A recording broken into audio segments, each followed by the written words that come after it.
todo, buenas tardes. Saludarlos a todos por haber venido a este evento.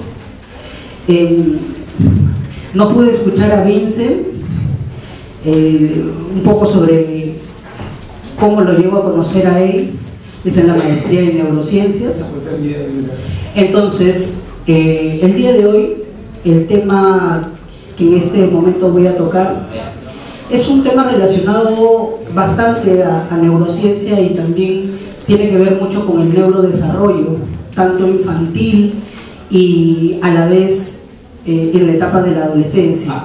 Cuando nosotros hablamos de un proceso de neurodesarrollo, estamos involucrando una serie de variables a un nivel no solamente neurobiológicos, neuroquímicos o algunos procesos que de repente involucran generar cambios a un nivel netamente morfológicos, es decir, el cerebro de un pequeño es totalmente diferente a un cerebro de un adolescente como un cerebro de nosotros adultos. Estos procesos o estas variaciones de cambios que son generadas sí por un factor netamente genético, un factor netamente bioquímico, biológico, que no puede ser impedido en su camino, pero sí existen una serie de variables que pueden ir modificando o moldeando a este cerebro, a este elemento tan importante que probablemente genera, valga la redundancia, una serie de modificaciones a un nivel ya casi conscientes, casi conductuales y casi ambientales. El ambiente es un factor muy poderoso para cualquier cambio o modificación de conducta de cualquier niño, adolescente o quizás adulto. Entonces, existe una variable que es sumamente importante y es la variable de inteligencia, del coeficiente intelectual. A lo largo de la historia se ha ido tocando esta variable como un factor netamente psicológico. De repente tanto estudiantes, educadores o médicos quizás hablan desde un factor o desde un enfoque netamente psicológico la variable de inteligencia, o llamada también coeficiente intelectual. Este coeficiente intelectual o cociente intelectual tiene tres características sumamente importantes. La variable de relevancia para hacer una serie de actividades no solamente cognitivas, llamemos variables emocionales, variables de interacción social y variables también que involucran dentro desde un desarrollo no necesariamente cognitivo ni emocional, sino también a su vez de forma motivacional. Entonces, cuando nosotros hablamos de una relevancia en el cociente intelectual, nos referimos a una sola inteligencia. Obviamente existen teorías, apartados psicológicos, donde se habla o donde se menciona que tenemos múltiples inteligencias, las llamadas inteligencias múltiples. Sin embargo, la ciencia, con ayudas de la neurociencia, con la validez experimental de estas ciencias o este conjunto de ciencias, nos llevan a un punto muy clave y a un punto central. Y es que a la inteligencia no se la puede fragmentar. Es decir, si yo tengo inteligencia emocional, de repente no puedo tener, o de repente tengo una inteligencia musical no tan buena, o de repente no tengo una inteligencia matemática o numérica tampoco tan buena. ¿A qué quiero llegar con ello? Que las neurociencias apoyan el apartado de que la inteligencia es una sola. La persona inteligente no necesariamente es en el campo de la cognición, sino una persona inteligente, como menciona en el cociente intelectual, es la persona que puede resolver o solucionar una serie de problemas a un nivel social, a un nivel emocional y a un nivel cognitivo. Entonces, cuando el niño desde muy pequeño se está desarrollando, gracias obviamente a su ambiente, Hay una serie de variables que le damos al niño, desde la psicomotricidad, desde los factores numéricos, desde las letras, desde el hecho de que pueda interactuar de repente con su ambiente a través del juego, qué sé yo.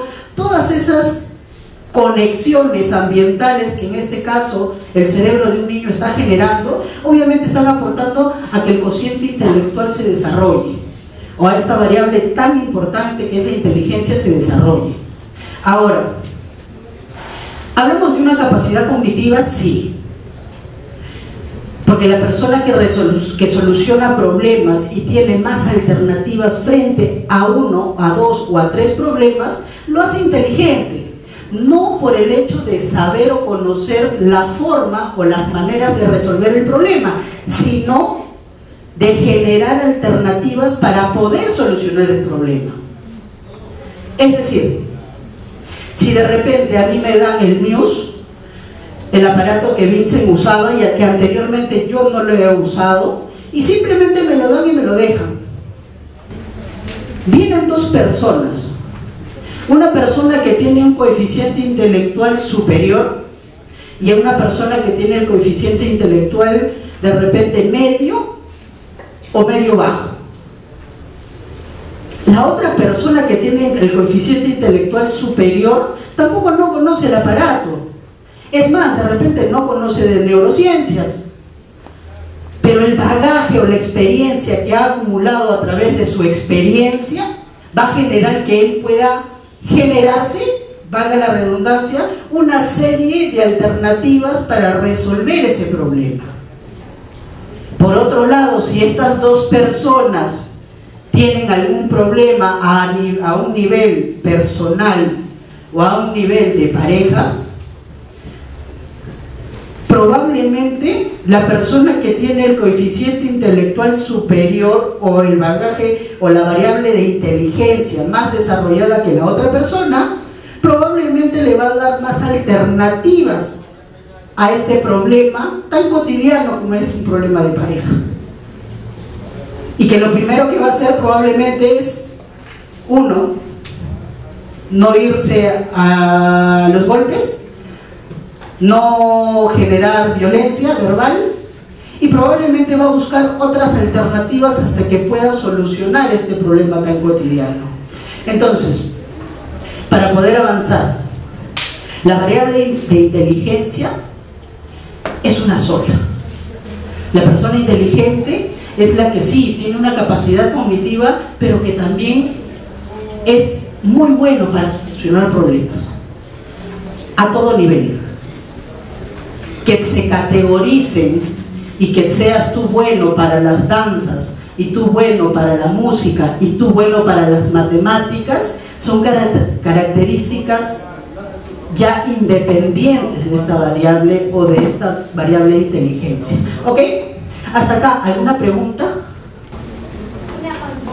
El problema que también no es la parte de la violencia, es el patrón de crianza de cada ser humano, porque a veces tenemos en cantidad de información, a veces la parte de la sociedad dice, no, que tiene la culpa, no, es la parte de la educación donde viene la familia.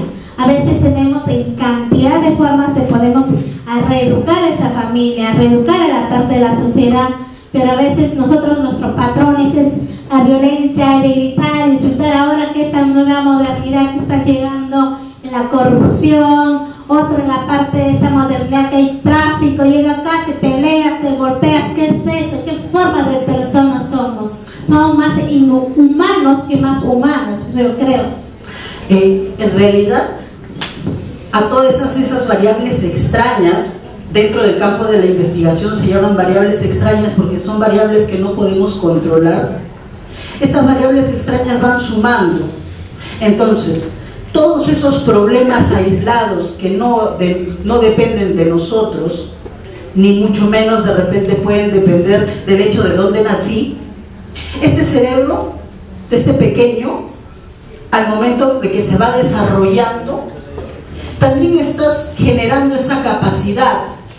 Si yo veo a una persona que lo primero que hace es gritar o lo primero que hace es golpear, evidentemente hay un bajo nivel intelectual. Su coeficiente intelectual es probablemente muy precario, porque me está dando a entender de que como alternativa A o alternativa B, la única solución a los problemas es o bien te grito o bien te golpeo. En el niño también el nivel de inteligencia es o bien resuelvo este rompecabezas o bien trato de resolver este rompecabezas, o si no puedo simplemente voy donde mi mamá y le digo por favor ayúdame a resolver este rompecabezas. Entonces el factor ambiental es sumamente importante para el desarrollo cognitivo. Un índice de rendimiento general, ya que resume que también se desempeña un individuo de una batería cognitiva. Las baterías cognitivas, ¿cuáles son? Todas las que tienen que ver con la escala Wechsler. El WIS, el WISE y el WIPSI, que son para preescolares. Es una gran batería cognitiva para poder recoger datos a un nivel de inteligencia general. Entonces, lo que vamos a ver en este momento son algunos tópicos relacionados a esta investigación neurocientífica que se hace a cómo se modifica el cerebro a través de la inteligencia. Nosotros, en el campo de las neurociencias, usamos una serie de instrumentos. El instrumento que han visto anteriormente es un instrumento muy práctico, muy portátil. Sin embargo, el papá del NEWS es un electroencefalograma, ¿no? Porque este NEWS tiene 4 a 5 canales solamente y el electroencefalograma tiene más de 20. Entonces, puede recoger información no solamente del lóbulo temporal ni del frontal, sino a todo nivel.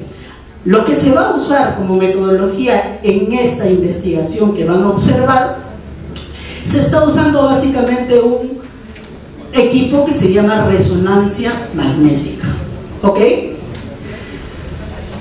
¿Qué es lo que ocurre con las resonancias magnéticas? Van a recoger información del cerebro a un nivel funcional. ¿Cómo es eso?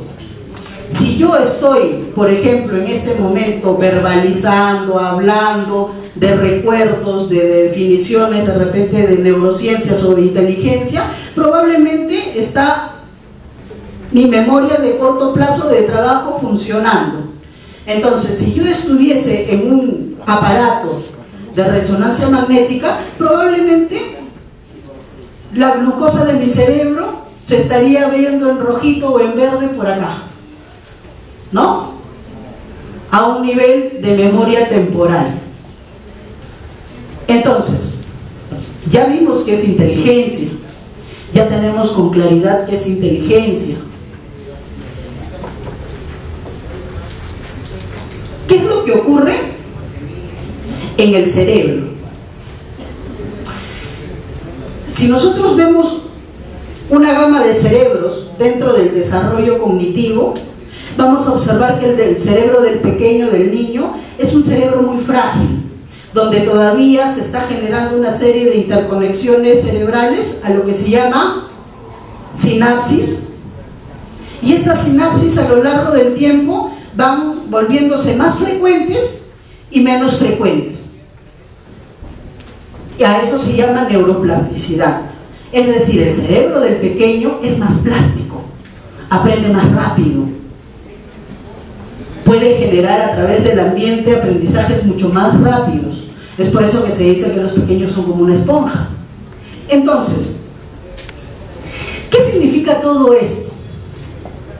Cuando nosotros hacemos estudios relacionados al cerebro, acá tenemos una variable que es muy importante y es el tema de la inteligencia general. Es decir, una inteligencia que de repente está relacionada a solución de problemas. Cuando la persona pasa por este escáner, observamos que esta zona cerebral, ¿cómo se llama? ¿Qué lóbulo es? Es entre el parietal y el lóbulo frontal. Básicamente en estas zonas o en estas regiones cerebrales es donde se encuentra la resolución de problemas. Entonces, este cuadrito de acá nos dice qué cosa, que mientras uno genera mayor incremento de inteligencia o mayor incremento, o estamos en un proceso de aprendizaje para solucionar problemas, a su vez el cambio de la corteza cerebral va en aumento. Y eso lo vemos en niños aproximadamente hasta los 6 años. Niños hasta los 6 años tienen un incremento terrible en cuanto a inteligencia y está muy relacionado al cambio SIQ. Entonces, allí el niño está generando una serie de modificaciones cognitivas. Entonces, esta corteza cerebral se vuelve más gruesa, aumenta el grosor de la corteza cerebral. ¿Ok? Seguimos. El incremento de esta corteza cerebral exclusivamente se genera en estas regiones cerebrales. ¿Ven que hay un color diferente? Ok. Esta, la del medio, esa zona, ¿qué zona es? ¿Quién me puede decir qué zona es esa zona del cerebro? Esta, la que está acá y aquí también.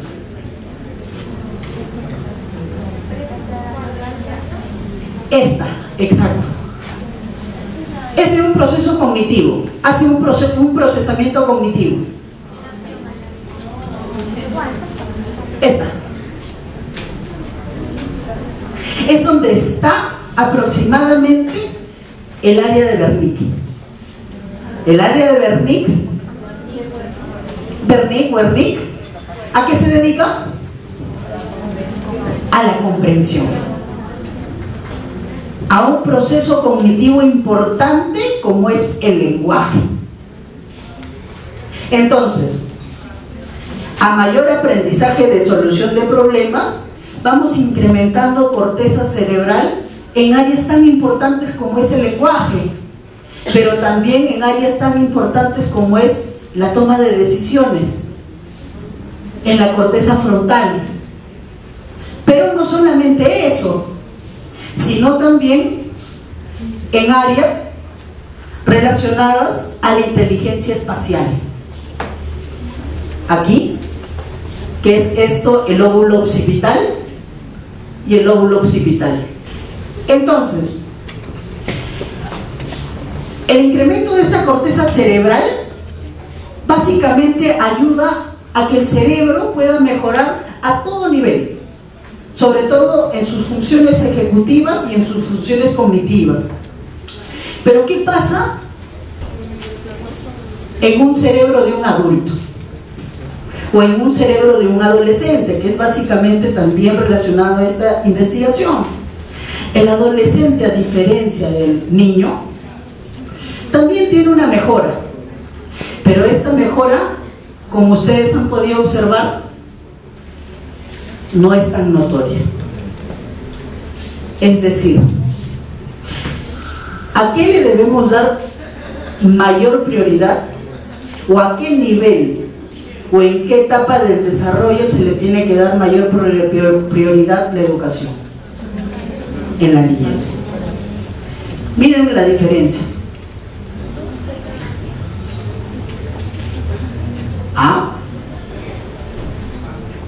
Sin embargo, esta investigación es aún más interesante porque se menciona de que no hay un incremento, pero sí hay un decremento de la corteza cerebral.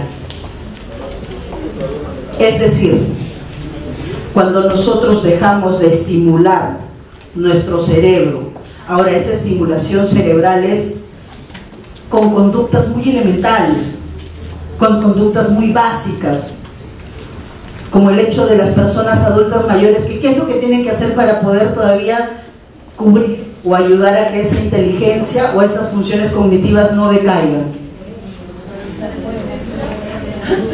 Exacto, pupiletras, ejercicios también físicos, leer, sudokus, crucigramas, una serie de cosas. ¿Por qué? Porque la evidencia menciona de que también existe decremento en las regiones temporales mínimas en esta superficie cortical.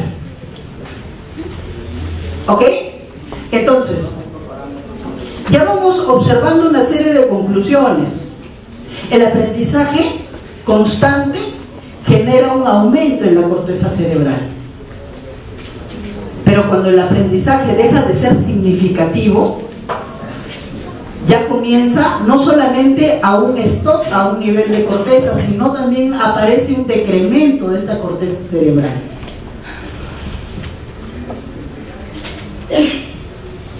Acá también se observan algunas diferencias entre el incremento del IQ verbal, muy relacionado al área de Wernicke y de Broca, y también una diferencia con el performance, que es el IQ. ¿Cuál es el performance?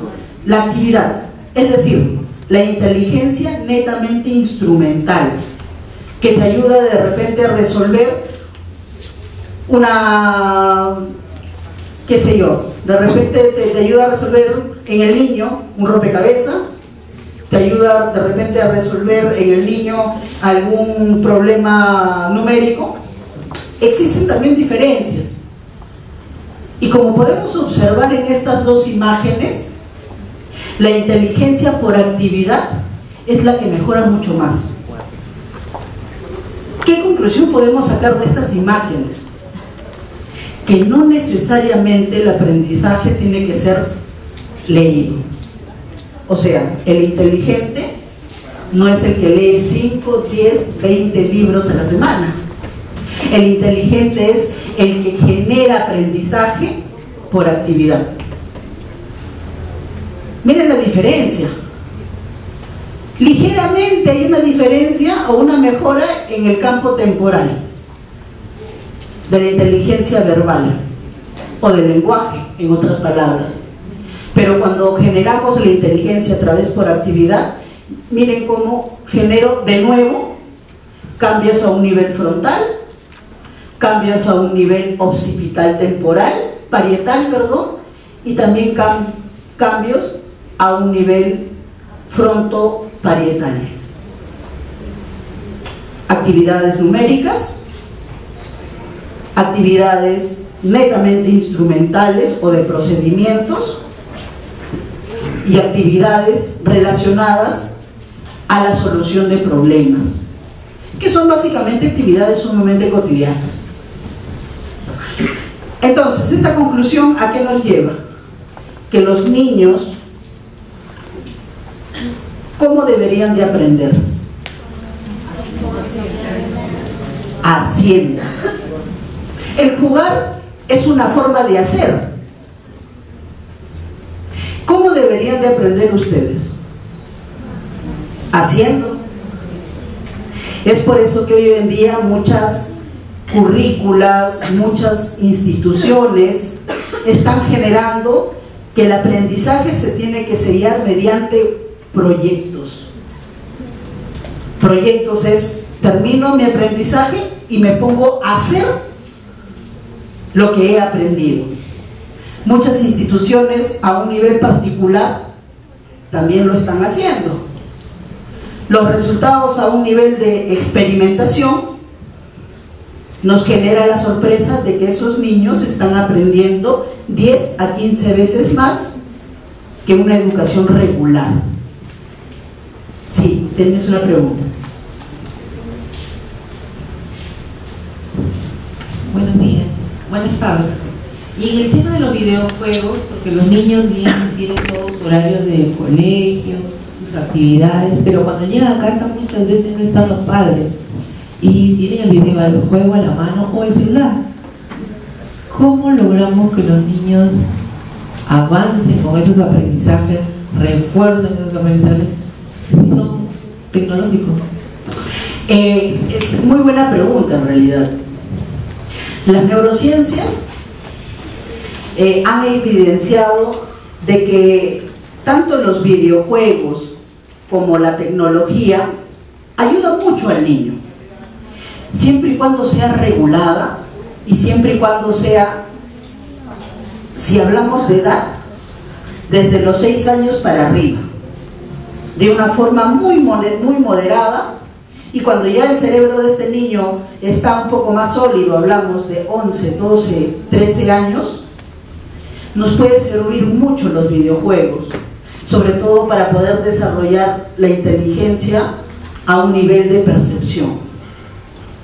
Sin embargo, tiene la contraposición, que es cuando están mucho tiempo en exceso y el cerebro tiene un umbral. Entonces, cuando su cerebro de estos adolescentes o de estos niños se condicionan mucho a temas de videojuego, ya este cerebro del niño va a dejar de aprender probablemente menos a comparación de cuando él todavía no los usaba. Es decir, el umbral de aprendizaje tiene que llegar a ser el mismo o mejor que los videojuegos para que este niño vuelva a aprender como antes aprendía.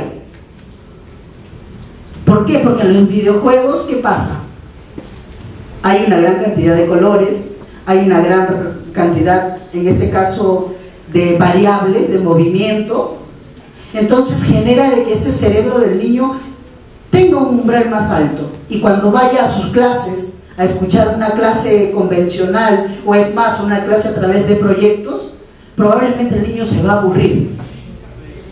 Allí hay que tratar de contracondicionar y regular y minimizar esta cantidad de estímulos, tanto visuales como también auditivos. Es por eso que a los niños pequeños, antes de los 3 años, se dice nada de tablet, nada de televisión, que el aprendizaje sea simplemente por experimentación, porque si no el cerebro de este niño se condiciona y estaríamos generando ciertos patrones de un niño de TDAH sin haberlo tenido, ojo, pero ya ese es otro tema.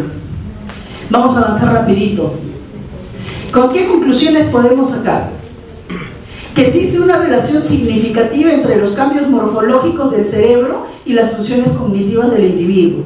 Eso es algo elemental, que nosotros generando cosas, haciendo proyectos o haciendo lo que aprendemos, vamos a generar grandes cambios a un nivel morfológico. Es decir, vamos a poder generar mayor sinapsis y también mayor materia gris. ¿Ok? La materia gris es lo que está afuera y la materia blanca es lo que se encuentra dentro. ¿Ok? Entonces, para nosotros, si bien es cierto, la subcorteza está encadenada por núcleos celulares, pero ¿quién es el que hace mayor trabajo? Los axones. Y la materia gris está creada o está desarrollada por puros axones. Es por eso que las funciones cognitivas tienen que ser ejecutivas, rápidas, porque los axones se encargan de ello, de dar o brindar conexiones neuronales. La célula y el núcleo solamente se encarga de recoger información, pero los axones se encargan de hacer las interconexiones cerebrales. Y cuando nosotros estamos ahorita escuchando, aprendiendo y introduciendo nuevos conceptos, estamos haciendo que nuestros axones tengan mayor conexión con los núcleos de otras células. Y estamos generando que nuestra corteza cerebral se vuelva más sólida. ¿Qué pasa cuando dejas de leer, dejas de sumar, dejas de hacer cosas, dejas de experimentar? Simplemente estás retardando y también decrementando tu corteza cerebral. ¿Ok? Existen ligeros incrementos y decrementos en la morfología a través de las conductas y el ambiente. Eso es algo muy importante. La ciencia, antes del siglo XXI, decía que, obviamente las ciencias médicas decían de que lo de adentro no se puede ir cambiando. De lo de adentro es algo que de repente es genuino y que no se puede modificar porque está relacionado al ADN, a temas genéticos, a temas hereditarios, entre otros. Hoy en día, a través de las neurociencias, nos validan y nos dicen que las conductas y el ambiente, a lo que se llama aprendizaje, es elemental en el cambio y en el desarrollo cognitivo, sobre todo en la corteza cerebral. La importancia de entendimiento del funcionamiento cerebral para la mejora del aprendizaje. Hoy en día, todo educador, todo psicólogo, todo pedagogo o todo orientado a desarrollar en niños aprendizaje debe de saber cómo es el funcionamiento del cerebro, cómo funcionan las neurociencias para el cerebro del niño, del adolescente y del adulto. En el campo, por ejemplo, de adultos, y ya con eso cerramos, cuando queremos reparar cerebros sumamente dañados, como por ejemplo el adicto, cualquier sustancia psicoactiva, el hecho de que él haga una labor que antes había dejado de hacer, allí ya estás generando que ese cerebro se pueda moldear. Y si pasan por un escáner cerebral, después de un determinado tiempo, llamemos 6 meses, 1 año, 3 años, ese cerebro se está reparando. Hoy en día, hablar de neurogénesis en adultos es una cosa real. Antes se creía que solamente el niño podía hacer neurogénesis. Hoy en día la plasticidad ayuda a generar neurogénesis en el adulto. En el adulto mayor, ¿han visto que adultos mayores comienzan una carrera universitaria? Y muchos dicen, no, ya no va a aprender nada. Falso. Está desarrollando cognitivamente.